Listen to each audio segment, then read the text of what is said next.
Hello everyone, আমি বৈশাখী, আপনাদেরকে আমার চ্যানেলে স্বাগত। আজ আমি বানাতে চলেছি পটলের রেসিপি।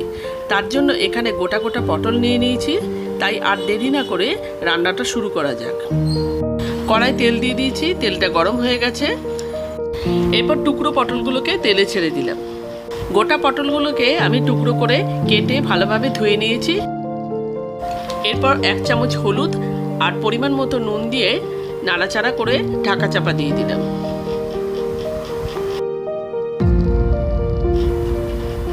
কিছুক্ষণ পরে পটলগুলো আবার ভাজা হয়ে গেছে, তাই ভাজা পটলগুলোকে একটা প্লেটে তুলে নিলাম। এরপর ওই তেলেই একটা তেজপাতা, 2টো লবঙ্গ, 2টো দারচিনি, 2টো এলাচ আমি দিয়ে দিলাম। 1 চামচ মৌরি দিয়ে দিলাম। মশলাটা একটু ভাজা ভাজা হয়ে গেলে টুকরো করে রাখা আলুগুলোকে দিয়ে দিলাম।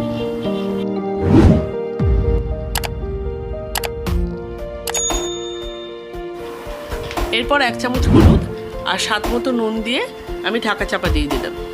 আলুটা ভাজা হতে হতে আমি এখানে একটা মশলা তৈরি করে নেব। এর জন্য আমি একটা মিক্সি বাটি নিয়ে নিয়েছি। এখানে 2 চামচ মৌরি দিয়ে দিলাম আর কয়েকটা গোলমরিচ দিয়ে দিলাম, কয়েকটা কাজু বাদাম দিয়ে দিলাম। দিয়ে একটু জল দিয়ে পেস্ট তৈরি করে নেব।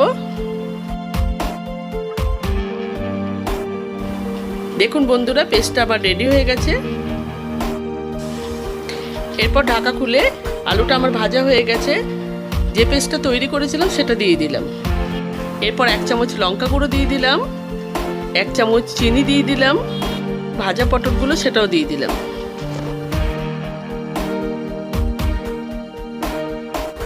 তাই পটল আলু সব মশলার সাথে ভালোভাবে কষিয়ে নেব। তার জন্য আমি ঢাকা চাপা দিয়ে দিলাম। 5 মিনিট বাদে ঢাকা খুলে আপনাদের দেখাচ্ছি। এরপর আগে থেকে জাল দেওয়া 1 বাটি দুধ আমি ঢেলে দিলাম। এরপর দুধটাকে ভালোভাবে মিশিয়ে নেব।